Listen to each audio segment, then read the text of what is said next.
Tudo bem com vocês? Essa é a nossa segunda videoaula de exercícios sobre magnetismo. Vamos começar então com a questão número 7 da apostila que eu deixei para os meus alunos do ensino médio. A questão diz o seguinte: um pequeno ímã é colocado nas proximidades de uma barra de ferro. Sobre a situação descrita, assinale a alternativa correta.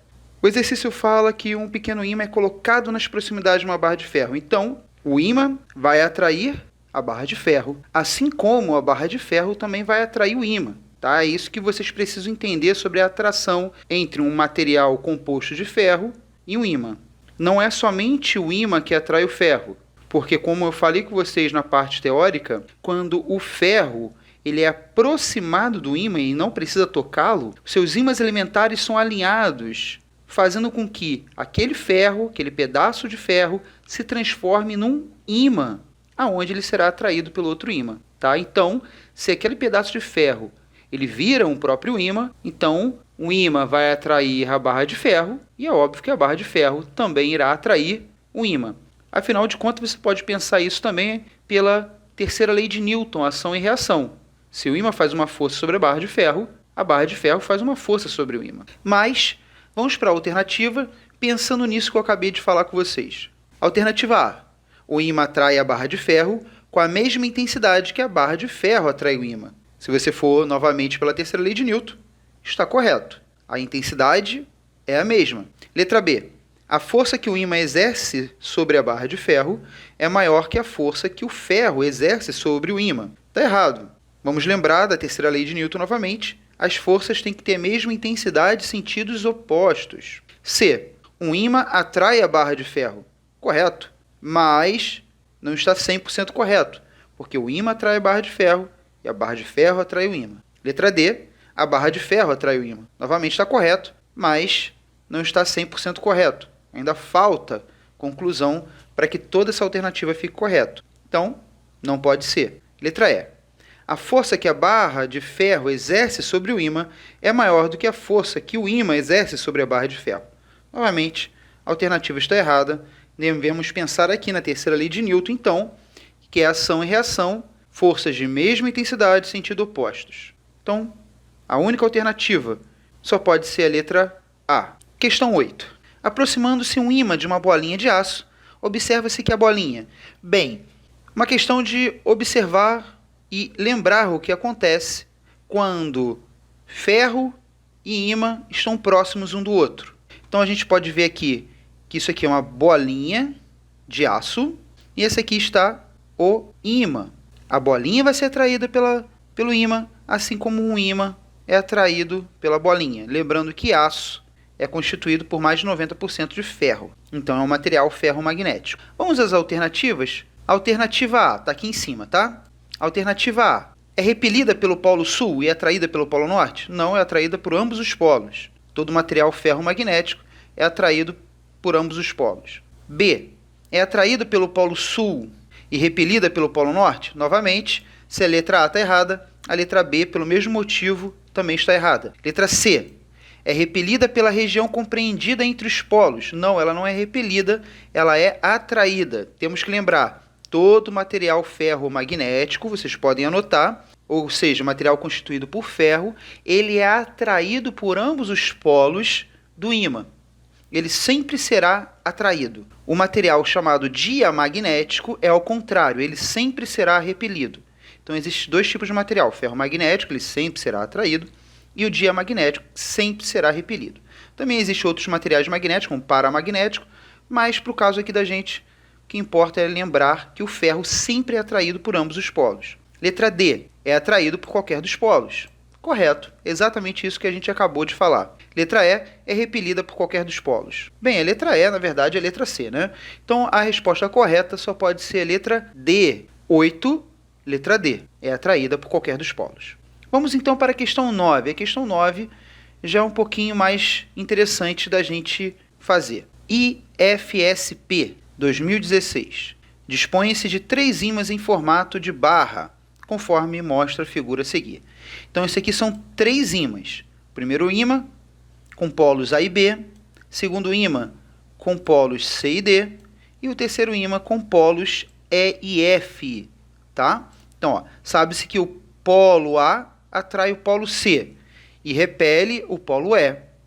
Se o polo F é sul, pode-se dizer que essa é uma questão que a gente tem que parar, analisar e pensar. Uma questão mais de lógica também. Então vamos tomar cuidado com ela. Eu vou fazer o desenho no quadro para a gente poder entender melhor o que está acontecendo. Então estamos aqui com as características que tinha falado. O polo A, ele está atraindo, conforme eu estou fazendo o desenho aqui, o polo A está atraindo o polo C, as setinhas aqui de atração, e o polo A está repelindo o polo E, setinhas aqui de repulsão, só para lembrar. Então o que eu tenho certeza só de observar isso aqui? Se o polo A está atraindo o polo C, é porque eles são polos de nomes contrários. Eu não sei que nome é, não sei se é norte ou sul, mas eu sei que são polos de nome contrário. O polo A repele o polo E. Então, se o polo A está repelindo o polo E, o que eu sei? Eu sei que o polo E tem o mesmo nome que o polo A, que polos de mesmo nome se repelem. Mas ele diz uma outra coisa também no enunciado. Vamos voltar no enunciado para vocês perceberem. Ele diz que se o polo F é sul, pode-se dizer que... Bem, não quero ler nenhuma alternativa, eu quero saber se o polo E é norte ou sul, D é norte ou sul, eu vou querer saber tudo disso aqui antes de ler as alternativas. Ele diz que o polo F é sul. Então, se o polo F é sul, o polo E só pode ser o quê? Norte. Mas se A e E têm o mesmo polo, porque eles se repelem, o polo A só pode ser o quê? Norte.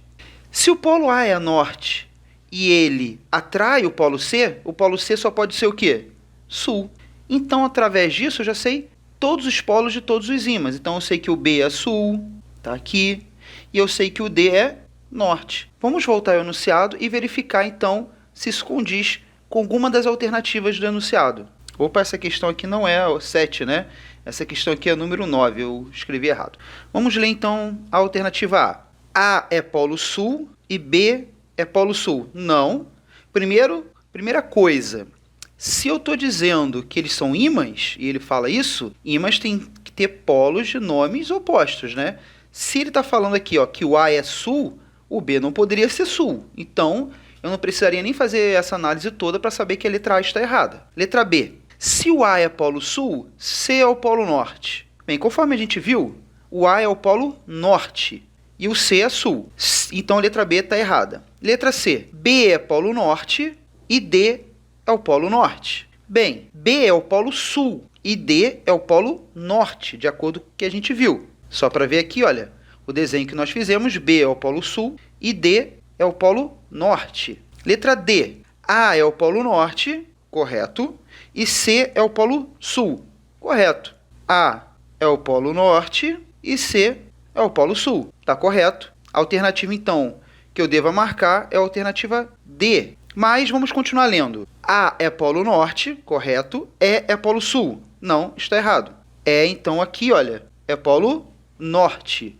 Então, a alternativa só pode ser a letra D de dado. Vamos para a questão 10. 6 Gran Rio. As linhas de força do campo magnético terrestre, desprezando-se a inclinação do eixo magnético, então está desprezando a inclinação, aquela inclinação que a gente tinha desenhado para mostrar para vocês que eles estão próximos, mas não estão no mesmo ponto, né? Se ele está pedindo para desprezar, então ele está considerando que está tudo no mesmo ponto. E a indicação da agulha de uma bússola colocada em P1 sobre a linha de força. São mais bem representados por... O desenho pode estar um pouquinho apagado, mas dá para a gente conseguir verificar aí.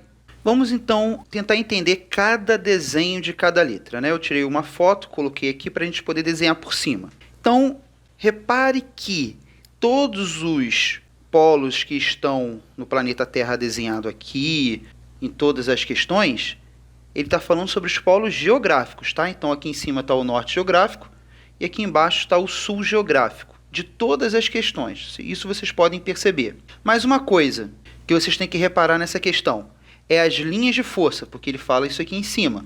As linhas de força aqui na letra A, ó, elas estão saindo aqui no polo norte e no polo sul estão entrando, tá? É isso que você tem que verificar aí. E perto aqui da bússola, olha só, tá passando para cá, olha, para baixo. E a seta da bússola está apontando para baixo. Vou colocar em vermelho aqui a seta da bússola. Vamos indicar bastante aqui. Então, o que eu consigo perceber disso? Né? Que o norte está se orientando, o norte da bússola está se orientando, assim como as linhas de força do campo magnético local. E foi isso que eu tinha falado para vocês. Só que a gente tem que perceber aqui se realmente as linhas de força do campo magnético estão apontadas para o lugar certo. O que a gente tem que lembrar das linhas de força do campo magnético? Tem que lembrar que elas saem do polo norte magnético e entram no polo sul magnético. E o que a gente tem que lembrar? Vou só fazer o desenho aqui, olha, para vocês lembrarem sempre. Se aqui em cima ele está dizendo que é o norte geográfico, é porque é o sul magnético. Então, vou escrever o sul magnético aqui em verde. Se aqui em cima é o sul magnético, é porque aqui é o norte magnético. E aonde é o norte magnético é o sul geográfico. Sul geográfico. Então, as linhas de força saem do norte magnético e vão ao sul magnético. Ou seja, as linhas de força estão saindo do sul geográfico e entrando no norte geográfico. Seria mais ou menos assim. A letra A respeita isso? Não. A letra A não respeita essa parte. Respeita a parte que a bússola tem que estar alinhada com as linhas de força. Mas as linhas de força estão desenhadas na letra A de forma errada. Então, a gente exclui a letra A. Vamos para a letra B. Na letra B, as linhas de força também estão saindo do norte geográfico e estão entrando no sul geográfico. O que a gente acabou de falar, que as linhas de força elas têm que sair do norte magnético e entrar no sul magnético, ou seja, sair do sul geográfico e entrar no norte geográfico. Então, a letra B também está errada. Então, a letra A está errada, a letra B também está errada, por causa da posição aqui das linhas de força. Vamos para a letra C. A letra C está entrando aqui no norte e saindo do sul. Essa parte está correta. Vamos ver agora a orientação da bússola. A bússola aqui também está orientada para baixo. Ou seja, não está orientada assim como as linhas de força do campo magnético da Terra. Porque o campo magnético da Terra aqui está indo para cima. Então, letra C está errada por causa da orientação da bússola. Vamos para a letra D. Na letra D, o campo magnético está entrando no polo norte geográfico, correto, e está saindo do polo sul geográfico, correto também. Vamos dar uma olhada na bússola agora, na orientação da bússola. Lembrando que, olha aqui, o campo magnético aqui está subindo. Vamos ver a orientação da bússola. No caso, a orientação da bússola, a bússola está orientada na horizontal para a direita. Então, está errado. Não pode ser a letra D. Por eliminação, a gente chega na letra E. Mas vamos ver se a letra E está correta. Na letra E, o campo está entrando aqui em cima e saindo aqui embaixo. Está correto. E a bússola? Vamos lembrar aqui que o campo está subindo aqui. E a bússola aqui está apontando para cima. Apontando para cima, assim como as linhas do campo magnético local também estão apontando para cima. Então, a letra E está correta. Eu falei para vocês que, lembrando daquela frase, vocês iriam responder quase todas as questões dessa apostila, que é: as linhas de força do campo magnético saem do norte magnético e chegam no sul magnético. As bússolas se orientam como as linhas de força do campo magnético. Gravando essas duas coisas e fazendo a análise de cada exercício, vocês respondem praticamente 80% das questões do nosso bimestre. Vamos então para a número 11. A número 11 diz o seguinte: um ímã, deslocando-se de um lado para o outro, aproxima-se de uma bobina e varia o fluxo magnético, que atravessa suas espiras. O esquema abaixo mostra uma bobina onde seus extremos estão ligados a um galvanômetro G. Galvanômetro é um aparelho que vai medir a intensidade da corrente elétrica, tá? Então aqui, nesse desenho, a gente pode ver um ímã, e ele diz, pelo enunciado, que o ímã está se deslocando-se para um lado e para o outro. Então, o ímã está entrando nessa bobina e saindo da bobina. E aqui está localizado nessa bobina um galvanômetro, ou seja, um aparelho que vai medir corrente elétrica. Vamos lembrar do que se trata esse exercício. Esse exercício se trata de indução eletromagnética, que nem a gente tinha falado na teoria. Toda vez que eu tenho uma bobina ou espiras e eu tenho um ímã se deslocando dentro dessa bobina, ele não pode estar parado, ele tem que estar se deslocando no movimento de vai e vem, eu crio nesse fio da bobina uma corrente induzida. É isso que eu tenho que lembrar da indução eletromagnética. Minha corrente está sendo produzida por movimento mecânico do ímã. A corrente que a gente gera nesse tipo é uma corrente alternada, porque ela alterna em hora positiva e hora negativa no movimento de vai e vem aqui do ímã, que está fazendo esse movimento dentro da bobina. No caso de corrente criada através de soluções químicas, como a pilha química, a gente vai ter o fluxo positivo ou negativo. No caso da indução eletromagnética, a gente vai ter a chamada corrente alternada, que ela varia hora positiva e hora negativa numa certa frequência, que é medido essa alteração em segundos, que a gente vai chamar de hertz, tá? Isso a gente vai ver melhor no terceiro ano. O que importa dessa questão é o movimento de vai e vem, vai criar uma corrente induzida. Vamos ver as alternativas da questão número 11. Essa variação do fluxo magnético provoca o aparecimento de uma corrente elétrica, tá correto? Força elétrica, não. Força magnética, não. Resistividade elétrica, não. Superfície equipotencial. Isso aqui tá fora de questão realmente. Então, só pode ser a alternativa da letra A. Cria uma corrente elétrica. Tudo bem, então? Essa foi fácil. Se você souber dessa parte da indução eletromagnética, então não tem segredo nenhum essa questão. A alternativa só pode ser a letra A.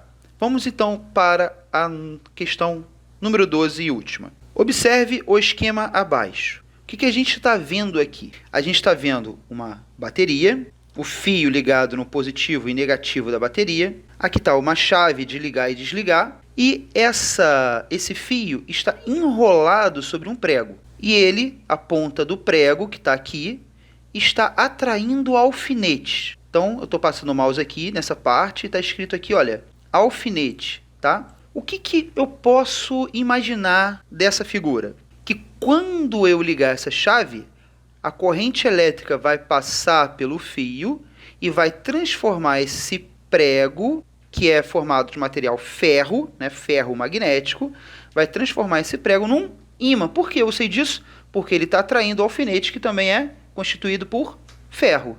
Isso aqui a gente chama de eletroímã. Essa montagem, então, é um eletroímã. Vamos ver. O experimento produz um campo eletromagnético quando ligado a uma fonte de energia elétrica. Esse arranjo experimental é chamado de capacitor? Não. Eletroímã? Sim, é o que a gente tinha acabado de falar. Eletroscópio? Claro que não. Gerador? Não. O gerador, no caso, é a própria bateria. Resistor? Não será um resistor. Então, essa configuração aqui, essa montagem, esse arranjo experimental, ele é chamado de eletroímã e serve para muitas coisas. Como, por exemplo, campainha, guindaste de carro, que também é um eletroímã gigante que fica para pegar o carro, e outras coisas também utilizadas. Então, 12, letra B. A gente vai ficando por aqui, então. Na próxima videoaula, a gente termina a nossa apostila. Não esqueçam de sempre estudar. Veja novamente os vídeos de teoria, se vocês estão com certa dúvida. E fiquem em paz e até mais.